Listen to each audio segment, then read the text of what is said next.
Today's guest is Nadya Okamoto, co-founder of August, a lifestyle period brand, changing the conversation around menstrual health. Nadya is also the author of Period Power and the founder and former executive director of the nonprofit Period, which grew into one of the largest youth-led organizations in the U.S. Named to Forbes 30 Under 30 and Bloomberg's Ones to Watch, Nadya has built her career at the intersection of social impact, entrepreneurship, and storytelling. She's passionate about creating space for conversations around mental health, leadership, and purpose, and redefining what it means to lead as a Gen Z woman.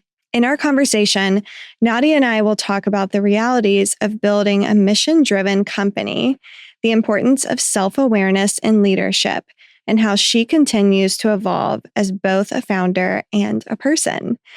Nadya, welcome to the Her Workplace Unfiltered podcast. Thank you for having me. Yeah, thank you for being here. So I want to talk about just your early career journey because we're all about sharing the stories of women and how they're growing and leading and accelerating in their career. So to first start, what inspired you to launch Period? For me, it was just feeling so angry about the issue of period poverty. I grew up with a single mom and two little sisters, and so very much a female-dominated, female-only household in my early preteen years. And I think that it just meant that periods for us were such an open conversation, which meant that then being in middle school and getting my period, the culture around periods and being teased for your period was a stark culture shock, right? And so I think that sort of difference in experiencing stigma was always on my mind. And then I learned about period poverty directly from conversations I had with homeless women in my local community, hearing the stories of using toilet paper and socks and brown paper grocery bags for their period. Wow. And at the time, the quote tampon tax existed in 40 states, which is a sales tax considering them non-essential goods, so like luxury items. Meanwhile, products like Rogaine and Viagra are considered medical necessities.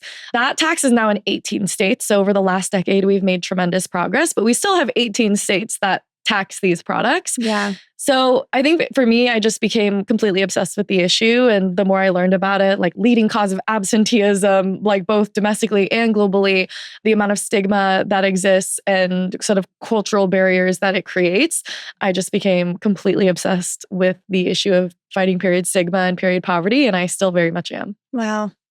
So in those early days of activism and entrepreneurship, how did you even get started? I think everything about my entrepreneurial journey has been very much all about curiosity and trial and error. I love that. I think that at the beginning, people were like, why'd you start a nonprofit? And I was like, it just seemed like what people did when we cared about a cause, right? Like when you're in middle school, you're given these community service sheets and it says, you want people to get food. So the school is doing a drive of canned food, or people need jeans. So we're donating jeans, or people need coats for the winter. So we're collecting coats. For me, it just felt like an obvious, people need period products. I'm going to do drives to get period products. And to get people to do that, I need to tell everyone about the issue. And then I need to encourage them to bring it. And we have no money, no professional experience. Like, what is the one way to get the word out? It was like social media, like Facebook was big at the time. Yeah. And so I think for me, everything was it just felt very obvious. And it was a lot of trial and error. Like, I remember I spent 1 year handwriting cards to like every rich parent in my high school. I went to a private high school at the time as like the scholarship kid. So there were a lot of rich parents. Yeah. And I handwrote them postcards asking for like $5, $10 donations to like buy period products. But it was like, I remember doing that and being like, well, I spent a lot of time on that postcard thing. It didn't really generate. We won't do that again. But everything was about just trial and error. And I think what works. And that I feel like is a lot of my mentality even today with August. Like 3 companies later, I'm like, TikTok, we'll try it out. TikTok Shop, we'll try it out. We're at Whole Foods. We're going to try these different sort of creative things to get people to buy the cup. Like everything is very experiential and just trying to learn as much as we can. So share with the audience a little bit more about what your current brand is August? Yeah. So August is a lifestyle period care brand. And we say lifestyle, like I think it's overused now, so we might revisit it. But I think for us, like we make tampons, pads, a period cup, but a lot of what the brand stands for is this lifestyle of no period shame, no period stigma, right? Like we create products that are so much more comfortable, non-toxic, and trustworthy than others. And we envelope it in a brand that we really hope to stand for just unashamed, empowering ethos around something so natural. And right now we are direct to consumer. We're also at Target and Whole Foods and a few grocery chains. And so it's been exciting we're now 5 years in to this journey of like running a CPG business. That's awesome. So you start and build this nonprofit, and then that led you to build August. So I ran this nonprofit for 6 years until I was 20. So during my sophomore year of college, about my freshman year, I wrote a book called Period Power that came out with Simon & Schuster. Wow. And writing that book and doing all the research for it, I was trying to answer the question of like, why is the period stigma the way it is? Why is the industry so fucked up in the way it is? And my answer really came back to like, it is the industry that has screwed it up. Like capitalism has profited off this idea that we teach women to be afraid of their periods and to resent their periods. So they buy products, they don't talk about it. It's a commodity thing. Yeah. And that also means that there's not a conversation to hold companies accountable for having better products, more trustworthy products. And at the same time, you know, working in the impact space, like my job as executive director of a nonprofit was just begging companies for funding and product. Right. And so I think for me, in no way did I think I was going to go into running a CPG business. I actually thought I was going to go more into politics. And then I ran for office in 2017 and I decided that was definitely not for me. And so again, I think for me, I've always been so passionate about this North Star of like period equity and empowering conversations about periods. And I think the more I learned about honestly capitalism and nonprofit structures and like what it actually means to run a large growing nonprofit, the more passionate I became about the business and the opportunity that social enterprise had in not only making better products, but changing culture, having the resources and independence to do that, and then creating a model that can generate impact, right? So for every sale, we're also donating, and there isn't that element of begging other companies for products. It's just like built into the model. Yeah. So what have you learned throughout this journey of being an entrepreneur and a founder and a successful one about your own leadership style? I learned really early on that like delegating as much as possible was so important. And I credit a lot of like my mental health challenges to like imposter syndrome made me very insecure about what I'm not good at. But the sort of solution to that for me is like hiring and surrounding myself with people who are really good at those things, and then delegating and fully trusting them to do it. And I've always had a co-founder and of any of the ventures I've worked on. And I am so thankful for that because I recognize that there are things that I'm very uniquely good at. Like I know I am great at content and storytelling, and I love building community. I'm not great at like financial modeling or inventory, supply chain management, because I'm not a details person. Yeah. And so I think that for me, like I believe so strongly in having hardworking teams that complement each other's skills and strengths, right? And I think there are a lot of things that I want to lean into is like the things I can uniquely do and I'm the best at, but everything else, like I should not be the one to do those things, right? Yeah. And so I think that that's something I learned really early on. I think I've also learned to take care of myself a lot more. Like I'm on year 11 of entrepreneurship. Wow. And I had to learn the hard way that like sleep was a good thing and that was okay. Like I was so exhausted for, I think like the first half of my career so far, just like so tired and overbooked. And now I sleep like 8 hours a night and that's great. That's amazing. Yeah. Sleep is so important. Yeah. And I love that you recognize so early on that it's so important to have those people that are good at the things that maybe you're not as great at, so that you can really focus on the skills that you have. And that's, you know, a hard lesson to learn that a lot of founders haven't figured out yet. Yeah. Yeah. It's all about the people that support you and are around you.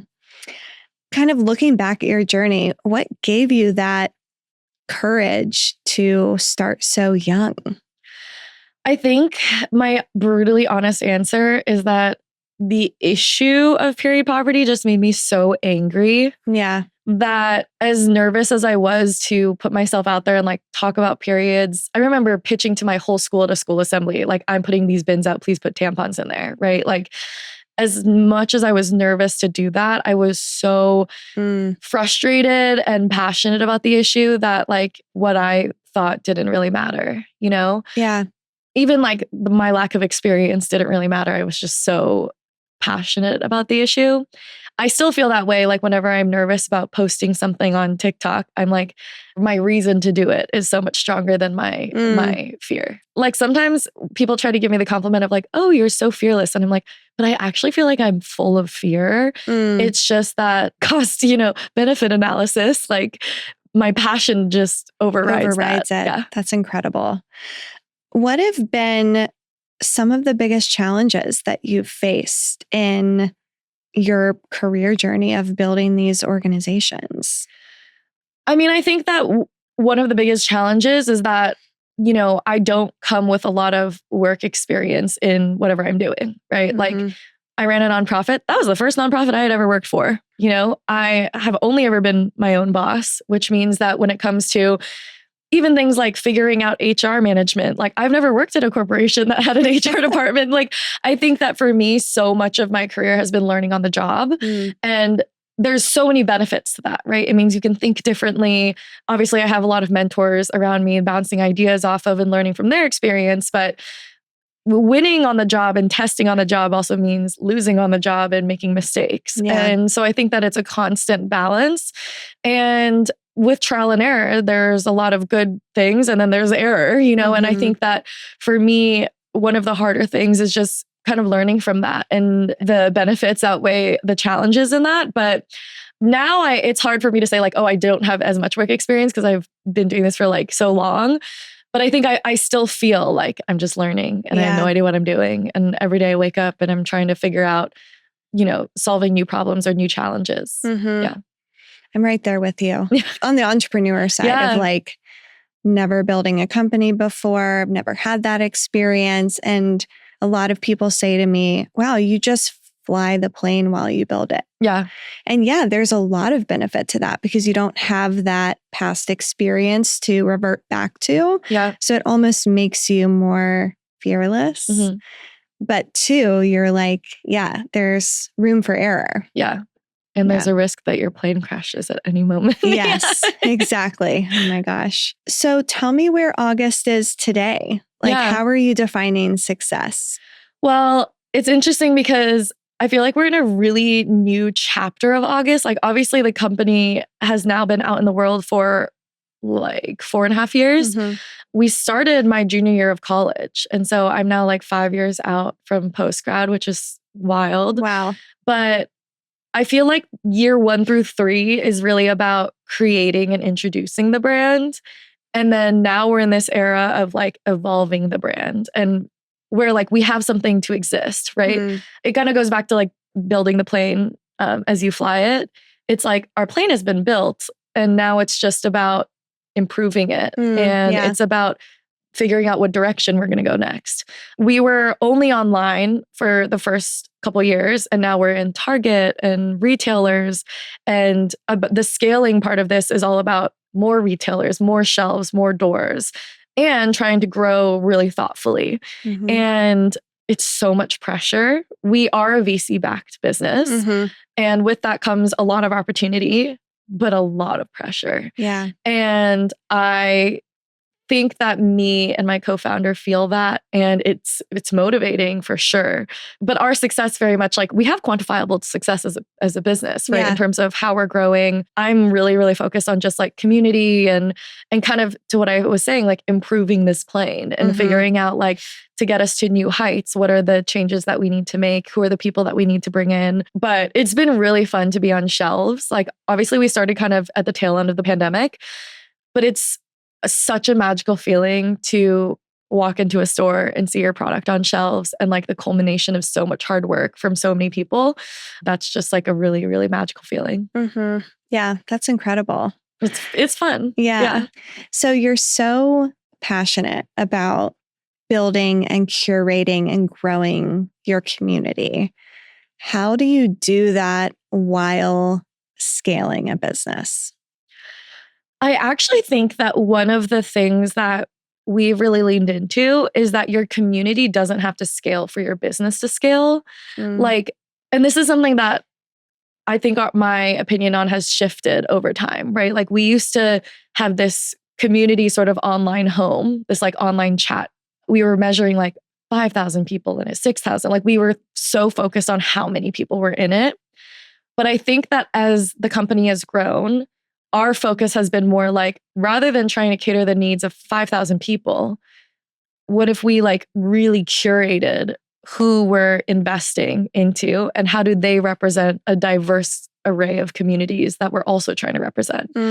And I think that that's really how you get to that scalability, because if you scale community too much, it just becomes an audience or like an email list, right? I think that community, like I always think about the difference of community and audience being community, we each have a microphone and we're all speaking. Audiences is like one or a few people have a microphone and we're speaking to an audience, right? And so I think from a scalability perspective, it's like, how do we build a thoughtful community where the goal isn't necessarily to scale that, but it's about scaling the impact of that community. Oh, right. Okay.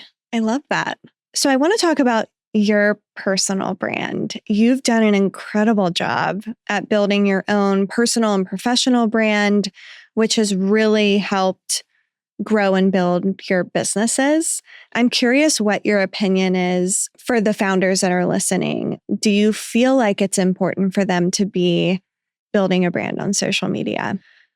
That is a great question. And I actually will say that I don't, because for me, like I love making content. I love making my silly little TikToks.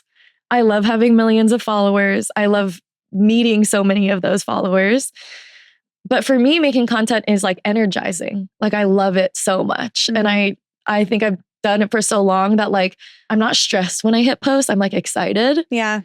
But I've done like some consulting with other founders, like encouraging them, even friends of mine, just like as a friend. And I don't think everybody has that experience, right? No, I don't. Yeah, for some it people, stresses me out. Yeah, for some people, like it's just not natural. Like I think about my co-founder, like asking him to do a TikTok dance because it's like some trending sound. It would be so uncomfortable and it would take so much time. And that's kind of where I go back to like some things, if it's not your unique strength, I will say, I think it's a great opportunity because at the end of the day, especially as a business, no one can tell your story better than you in terms of why you're doing it, the ethos of it, what brought you to it, the story behind it. Like that is, the founder can tell that story. It is so personal. And it's the most affordable thing to do, right? Because if you're not going to make content, you're going to have to find and compensate someone else to make content and build that brand.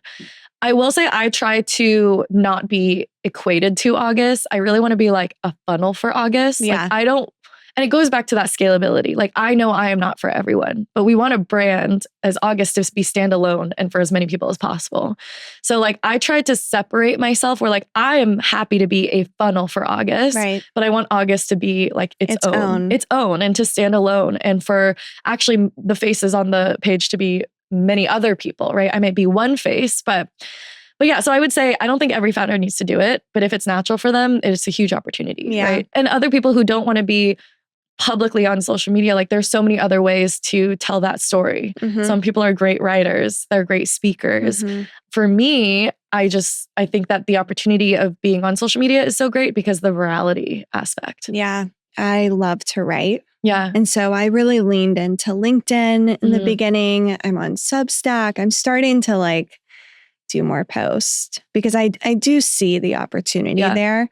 But yeah, I know a lot of founders that struggle with this and it's tough because, you know, you have to make time for it. You don't want it to drain your energy. But yeah, at the same time, it's like this opportunity to get your brand in front of thousands of people. Yeah. So, but that's the thing is like, if it sucks so much energy out of you to try to take advantage of that opportunity, first of all, the content will just look awkward. Like, yeah, true. So it won't work. Yep. But also like it's an opportunity cost. Like our most finite resources, like our time and energy. And for me, like I actually think a best use of my time and energy is doing that content and brand stuff. But for so many people, it might not be. Yeah. I want to talk about just having a brand that's out there, a personal brand. What's your approach to managing criticism? So I have borderline personality disorder under management, but I was diagnosed 5 years ago. And I bring that up because part of that diagnosis is like extremely negative self-talk. And I think a lot of the criticism that I get is not anywhere as mean to the things that I've said to myself at one point or another. Yeah. And in some ways that can be hard because it feels like verification of insecurities. But I think at a certain point, like, I think because I've been doing it for so long, it also kind of like armors me, where I actually think a lot of like my mental health challenges, whether it be like BPD or ADHD, like I've learned to really take advantage of to the best of my ability, right? And so like for me, BPD has, because I'm thinking so much in like treatment and therapy about handling all symptoms, a lot of that is learning to handle my own criticism, which inherently helps me handle other people's criticism. Yeah. I think also like we live in the era of internet trolls. And so when you actually think about who's giving you that criticism, like what does it really matter? Yeah. You're like, who is this person? Yeah. Is it a person? And sometimes it helps me. Like if someone says something really mean, I'll like click on their page and then I might be a little mean myself, but then I'm like, you are not one to talk. You know, it kind of armors me a bit more to really humanize that person. Yeah. Yeah. I know it's tough to kind of deal with that when you are like a public figure, but it's incredible that you throughout your journey have taken care of yourself because that's so important. I think I've had to learn the hard way. Yeah. Like I've taken months off social, done so much therapy because honestly, as a result of social media too, like it is kind of such a double-edged sword, right? Where like it is grueling. And I think a lot of my happiness is from like wins on social media, which is its own dangerous thing. And a lot of my pain is from it. But right now that the benefits like completely outweigh the costs. Yeah. Yeah. Yeah. So I want to talk about your leadership growth. How has that evolved and changed since you first started of like building teams and hiring people and managing people? Tell me more about that. That's a great question. I will honestly say, I think that I used to care a lot more about like the org chart. And I had like a little bit of pride around like wanting to be at the top of the org chart. I think I've had like a very important, humbling journey of like not wanting, like, I don't actually want a lot of direct reports, you know, like you want to empower others to manage others, you know, and that's the only way you can really like save your time and your energy. And I also think that like this is where I really lean on my co-founder because I think one of his strengths is kind of doing some of that management. So, you know, I think for me, it's constantly evolving my leadership style. And I think a lot of just that comes from like my own maturing. Like I think back to me like 8 years ago, I used to be really stressed about the productivity of the people that I was managing. Like I would think constantly about like what's on their to-do list. Should there be more? Are they not doing as much as they should be? Rather than thinking through what are the common goals, the company goals that we're working through and are we hitting them? What are the results? I was less results focused and more focused on like, are you maximizing your time? Right. And I think that the more that I've learned to work smarter and not harder, I've let go of a lot of that pressure, right? Which is like, we have these goals. Honestly, as long as we're reaching those goals, great, right? And if that means you can take a half day off, then great. But if we're not reaching them, like, let's reevaluate. Yeah. But I think that that's allowed me to release a lot of pressure for sure. How do you work smarter and not harder? Are there certain tools that you use or tactics that you have? I am like all about my Google Calendar and my to-do lists. I am also so big on like prioritizing. I think that for me, I also one thing I've learned, honestly, in the last couple of years is I used to think that like I just had to do as much as possible, as fast as possible. And I think lately I've been focused a lot more on like quality, right? Actually, a really good example of this is like partnerships, right? I love working on partnerships. I love partnership outreach. I love creating them. I love bringing them to life. And when I would find myself like 4 years ago, like early on in the August journey, if I had any free time on my hands, I would get really stressed and I would reach out to like literally any company. I did not care what company it was, what stage they're at. I just wanted to do partnerships. And I think lately it's been more like when I have free time, it's like, how do I invest in some of these bigger partnerships and like go really big on them? And how do I think really critically about what other key partners would work? And then what partnerships we want to turn down, right? Because there are so many opportunities to partner. But like, again, it's just like time, energy wise. Yep. So I think I've been a lot more just chill about like prioritizing. Yeah. And again, it's like, how do the values align? Yeah. And like, what's going to make this partnership successful? And not every partnership is. Yeah. Yeah. So I want to talk more about just protecting your boundaries and your mental health. What are some things that you do on a daily basis that are things that help support you and grow you? I think for me, sleep is so important. I actually think that that's because like my body is just like still recovering. Like for most of my high school and college experience, I slept like 2 hours a night. Oh my gosh. In high school, there were multiple times that I like passed out from exhaustion, went to the emergency room. Like I really had to learn the hard way. Wow. And so I think for me, like I still feel like my body's recovering from like that era. Like if I get less than 8 hours of sleep, I feel like a zombie, right? And I think maybe it's stamina. I'm 27 now, but I remember being 21 and being like 2 all-nighters in a row, down some Red Bull. I just can't do that anymore. Yeah, like I don't have the stamina. Nope. And so for me, sleep is so important. I actually am much more introverted than people realize. Like I can be very outgoing and social, but like where I get my energy from is like being alone with my dogs. So on like a daily basis, like I am not social. I do not have social. Like I have some founder friends where like they do their work, they grind, and then every single night they go out to dinner with friends. No. Like, I don't do that either. I don't think I ever do that. Yeah. Like I'm so in my own bubble socially because I think my work feels so social that at the end of the day, like I go home, I watch TV, I spend time with my boyfriend and my sisters who like are neighbors of mine and my dogs. And then I work out. Like fitness is such a big part of my mindfulness. I'm really into marathons right now. Oh, wow. I've been running like a marathon a month. Are you doing the New York one? Yes, I'm doing New York. I did Berlin last month and I'm deciding between Dallas or Honolulu for December, but I'm like so into marathons. That's incredible. And that takes up so much time. That's a lot of time. Like I'm training for like 15 to 20 hours a week, whether that be like cross training or recovery, like acupuncture, but also like going on a lot of training runs. Wow. So yeah, I'm very into long distance running. I'm not like fast. I'm just focused on finishing and not being injured. Yeah. Yeah. That's incredible. Congrats. Thank you. So what are you most proud of in your journey so far? That I'm still going. Like honestly, I know I'm relatively young too, but like I recognize that I've been doing entrepreneurship or like feeling so much of my identity and work for like over a decade. Yeah.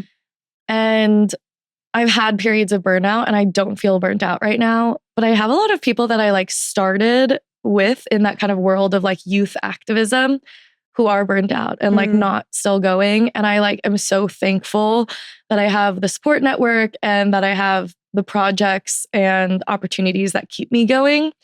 And like, honestly, I feel like I am still building, right? And I think that that's something I'm so proud of. Like, I feel like every day I'm so lucky to have the career that I do and to have like my passion be my profession for over a decade feels so special. I think that that's so unique. Like that is such a privilege. Yeah. Like that I earn money from doing things that I honestly would do anyways, even if I wasn't paid. Yeah. That's incredible. A lot of women listening, I'm sure, are trying to find that of how do I find joy in the work that I'm doing? Yeah. And it's hard. Yeah, for sure. How do you continue to stay connected with your why as things grow and evolve and change? I actually listen to a lot of news podcasts. For me, my why I think is very political, unfortunately. And I mean, unfortunately, because like reproductive health is like still so relevant in today's politics.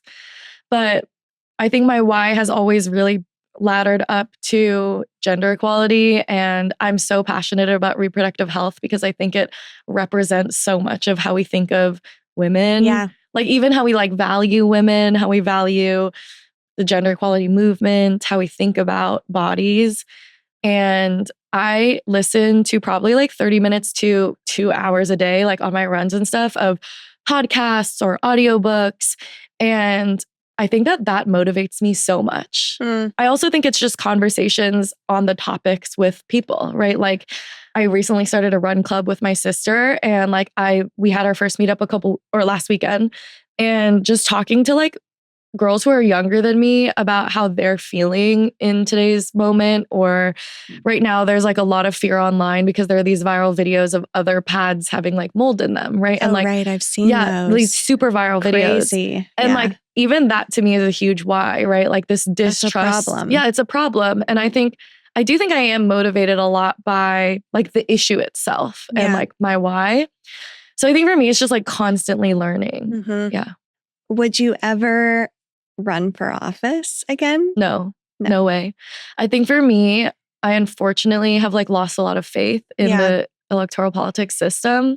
But I also think that I meet political candidates today and I think you are meant to do this. Like you stand on a corner of your city and you meet strangers and you ask them and you listen. And that is exactly what we need from politicians. That would exhaust me to no end. And I did that. Like I did like 6 months of canvassing constantly. I am not the best person to do that. I don't think I'm meant to do it. I think I'm meant to be a surrogate for a campaign. Like when there's candidates that I really believe in, like I did a lot for the Harris campaign, like just using my platform and stuff like that. But I'm not meant to be a candidate. I'm meant to be like a surrogate and a supporter. Yeah. That's incredible. Random, but I almost ran for office. And well, this was years ago. And I realized the same thing of like, I can do other things in my career that still support this thing that I'm so passionate about. It doesn't have to be this path because you're right. It's a whole nother level. Yeah. It's challenging. And it's not for everyone. No. And I also think that like, if you actually look at the job of the people who are in office, a lot of it is about things that I'm not passionate about. Like when I ran in 2017, like I was passionate about housing affordability and reproductive health and student life. So much of what city council, which is the office that I ran for, is not thinking about that. They're thinking about like building zones and bike lanes and sanitation, all things that are so important, but like not what I think go to sleep and wake up thinking about. Like, and I think that the people who run have to, that's what they live and breathe. They live and breathe elements of civic life. And that makes me not the best person to run. Yeah. It's incredible that you recognize that so early on. So what's next for you? Like, what are some things that you're excited about? Well, I'm getting married next year. Oh, wow. Congrats. Thank you. Which has been like planning a wedding. So I'm really excited for that. I think that for me, obviously with August, it's like continuing to just like build and scale. I also think what I'm excited about is I think my role is going to really evolve because like right now I am still very much in the details of everyday things, but I totally recognize that when your company gets to a certain size, it has different needs and different expertise that it needs. And so I think for me, I'm very open to continuing to lean into the things I can uniquely do. Yeah. And surrounding myself with leaders who fill the gaps and can lead even better in other areas. And I think that will open up space for me to keep exploring other things. Yeah. But I'm so passionate about media and content in today's day and age. Like we live in an attention economy and I now have like 6 million followers. Wow. And I think every day about like, how do I make the most of that? Both in terms of opportunity, in terms of like, how do I use it in the good way? What do I do with it? What stories do I want to tell? So I think for me, as my platform continues to grow, And it's been really exciting even just to try out new platforms. Like I have 120,000 followers on Snapchat. Oh, wow. Or like close to 1 million on YouTube. Like I have these new platforms that I'm also constantly thinking about. So I'm excited to just kind of continue to evolve all of these things. And it's like, how do you keep utilizing that to share your story and your mission and your why and get more people behind you? Yeah. And I think especially what's exciting as a business is like we have some really exciting retail launches coming up. And cool. It's always thinking about like, I think the exciting part of being a creator now and a business owner is like, how do you strategically use one to benefit the other, right? Like with those retail launches, like where do I go? What do I do to make so that those can be a success? Yeah, that's awesome. So we close every episode with just a few quick questions to hear how our guests are leading on their own terms. I know that we talked about this one of like, you get your sleep every day, you're doing your running, but anything else that you do every day to like stay grounded? I have a really long skincare routine. Oh. Like I think every night, I watch a lot of TV. Like I think I watch like 4 to 6 hours a day because it's always on in the background. Yeah. Like if I'm cooking, if I'm cleaning, if I'm doing emails, even if I'm working, like I always have TV on.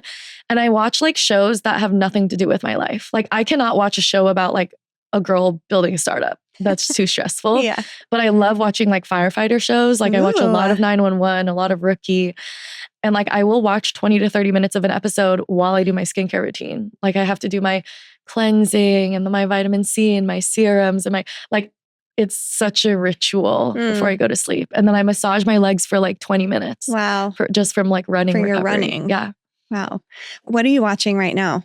911 Lone Star. Okay. Yeah. Because I finished all of 911, which is the OG LA firefighter. Okay. So I'm catching up on Lone Star. I just finished Good Doctor. And then I'll watch 911 Nashville. Oh, cool. Yeah. I like I'll have to watch that one. I haven't. I watch so much TV. I love it. Yeah. What is something that you used to think was necessary for success, but you don't anymore? Press. I think that I used to be like so energized by like press and headlines. And I think it goes back to like the quality and over quantity. Yeah. There are certain things that I'm like, I will lean hard so into press, but I think I used to like measure my success off of what lists did I make it on. I mean, and by the way, a lot of those lists are curated by like networking. Like you have to know the right people who's curating the list. Like now I get to be on those lists and it's like a fun bonus. Yeah. But I don't think I equate my success to like how much I've been impressed. Well, I feel like social media too has changed so much of that. So much of it. Like you have this big platform. You don't need it. Yeah. Yeah. And I think 5 years ago, like it felt like you did. It did. Yeah. And then lastly, what does building a career on your own terms mean to you? I think it's just like being able to dictate like how I spend my time. Like I actually think about this a lot because I get the question of like, if you ever sell the company of August, like what will you do with your time? And I was like, I think I'll still work. I'll probably still work for August, Yeah. Because this is what I love to do. Yeah. But I think that for me, like on my own terms means if I have an idea, I can pursue that idea. And if I want to do this, I can do this. Like, I think it's just freedom to build and to explore. That's awesome. Well, thank you so much for being with us. Where can people find you, follow you, get connected? At Nadya Okamoto everywhere. And it's august.co for the company. Awesome. Well, thank you for being with us. This was such a great conversation. Thanks for having me.